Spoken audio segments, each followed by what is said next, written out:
To truly understand the story of the video I have for you guys today, we have to go back to August of 2016, when a then 17-year-old Kelvin Pena would record this video in the backyard of his wooded area Texas home.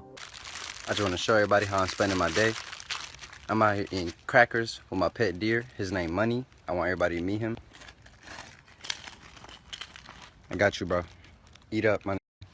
That's my best friend right there. His name Money. We play basketball whenever we bored outside. We be lit out here, man. We love the woods. This shit ain't regular, man. Who got a pet deer? Let me know.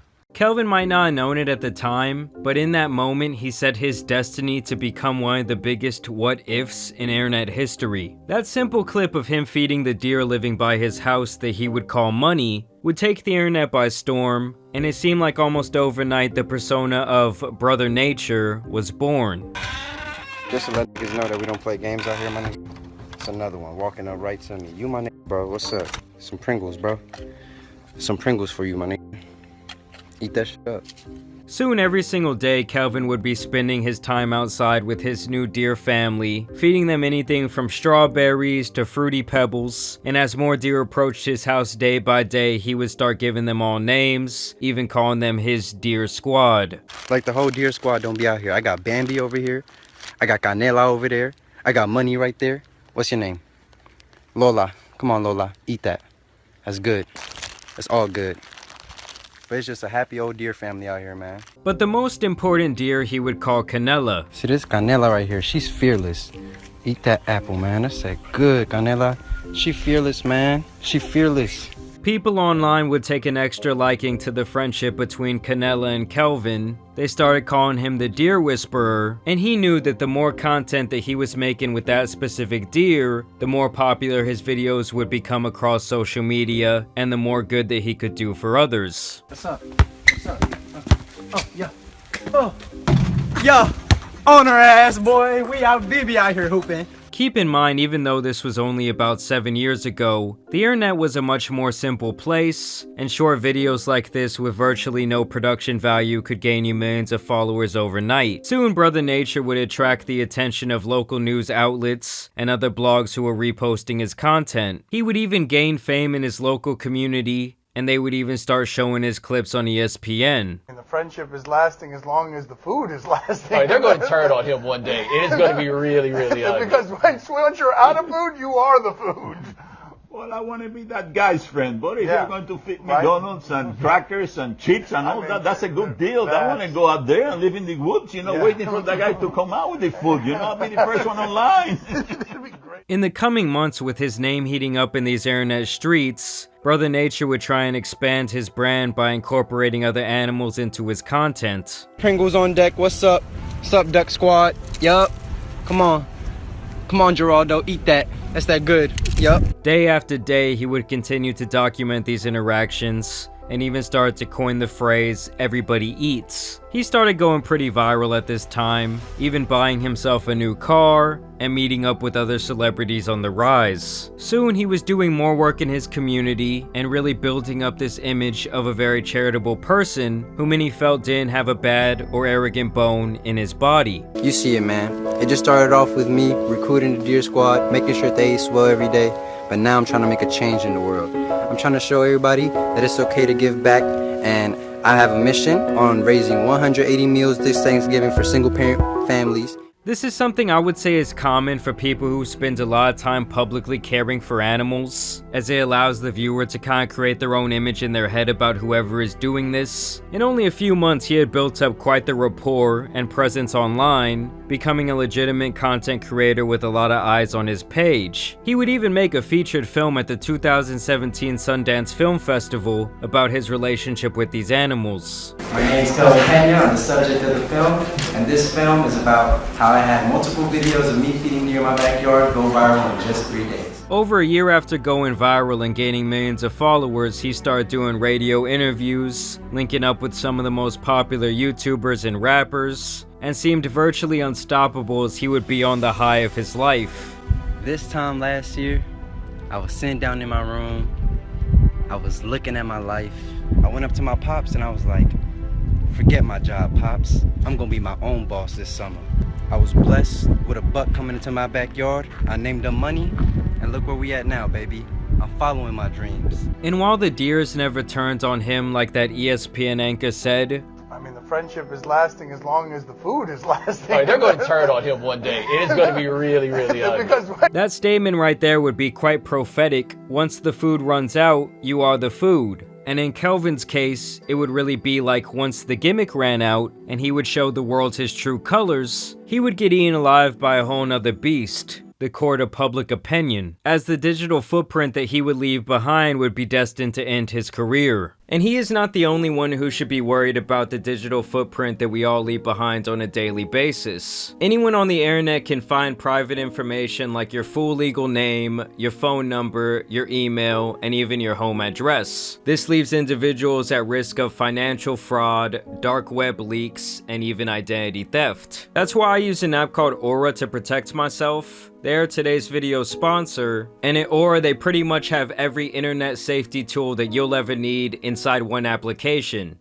After signing up, Aura will identify data brokers and automatically submit opt-out requests to keep them from selling your valuable information to robocallers, telemarketers, spammers, and really anyone who's trying to get a hold of your data. Just look at all these brokers who had my various information that I literally had no idea was being sold. Aura even showed me that my passwords were being leaked onto the dark web. Thankfully, Aura solves this problem by constantly monitoring the dark web for things like your email, social security number, and of course your passwords. Along with those great features, Aura also features a VPN, real-time credit and identity theft monitoring, a password manager, and even malware device protection. And if you sign up right now with the link down below at aura.com/Jamari, Aura will give you a free 14-day trial. You will be shocked at how much of your personal information Aura finds just over that 2-week period. So go to aura.com/Jamari to start your free trial, or like I said before, you can click that link at the top of the description, or even scan the QR code that's displayed right here on the screen. Once again, thank you Aura for sponsoring today's video. You could say that this is when Kelvin really started buying into his own hype. He kept traveling, doing charity work, and overall was seen as a great marketing asset for any business involved with helping animals, with many opportunities coming his way. He was flying all over the world to expand this empire that he was creating. That now people just reach out to you and offer you opportunities to work with animals because they know that you're able to reach a lot of people. Yes, So you're able to directly do like exactly what you want to do.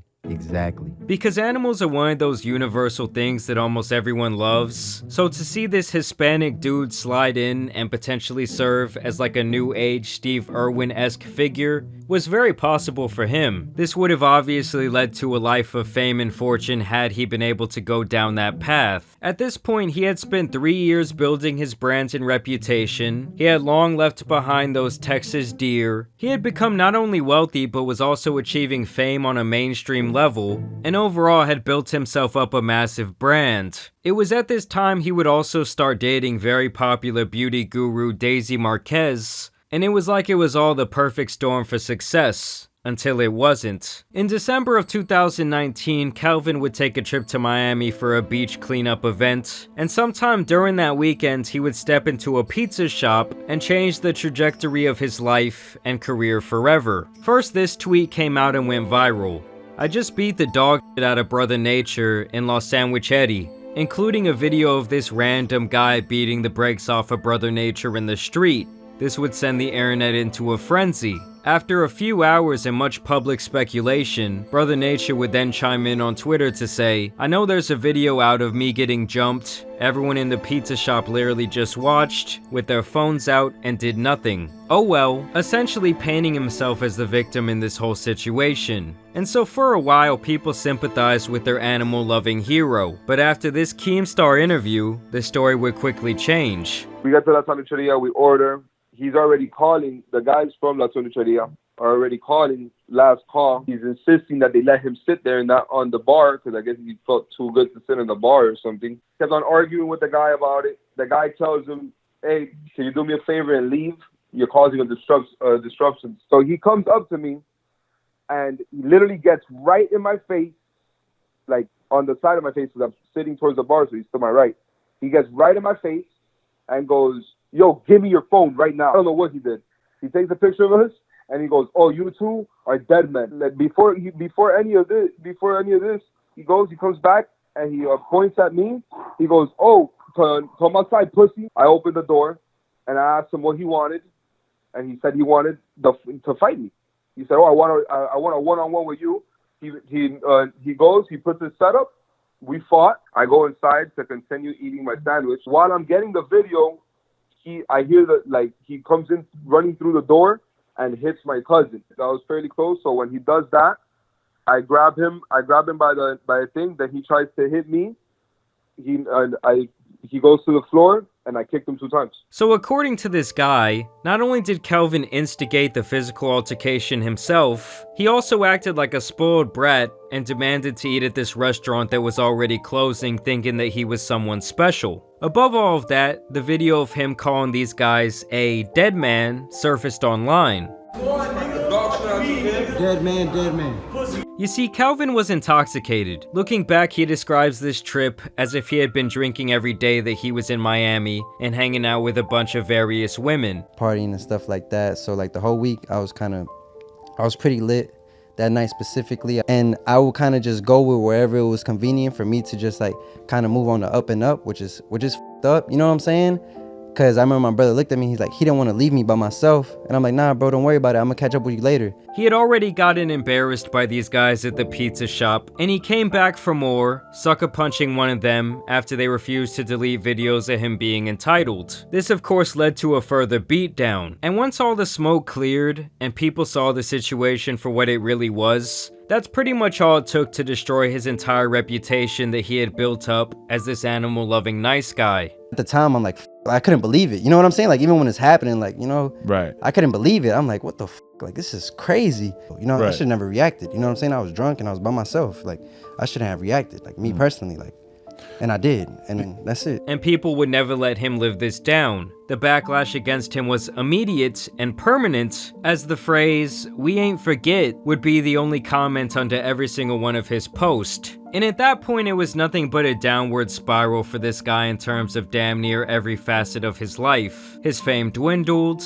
he lost the money-making opportunities, he ruined his reputation, and would quickly fall to irrelevance. Even today, almost 4 years removed from that incident, people still pester him with these "we ain't forget" comments on every social platform. He gets around 5% of the interactions that he used to on all of his pages, and to add even more fuel to the fire, the beauty guru that he was previously dating exposed him 2 years later for being an absolute maniac, breaking into her house, and harassing her family. Little family moment time, we're chilling, and I started getting blown up by my ex. He's like intoxicated as trying to see me. I'm ignoring his phone calls. I'm like, no, leave me the phone. I'm with family. We're about to go to bed. I go upstairs to go sleep with my cousin.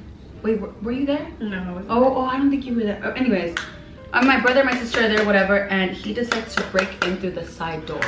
Pushes my sister and my brother with the couch. He was fucking Hulk or something. Broke in, knocked over the tables, wouldn't leave us alone, was harassing us, and that was not the first time he broke into the house. Yeah, this guy is still somewhat doing his thing, kinda playing with animals, but really no one cares. He describes himself as retired, but damn, he could have been so much more. And I'm telling you guys, being the next person who essentially was the face of helping animals was such a lucrative role just begging to be filled. He could have definitely been one of the biggest in the game, dominating with apps like TikTok soaring in popularity. And this is why I feel like Brother Nature is one of the biggest what ifs in internet history.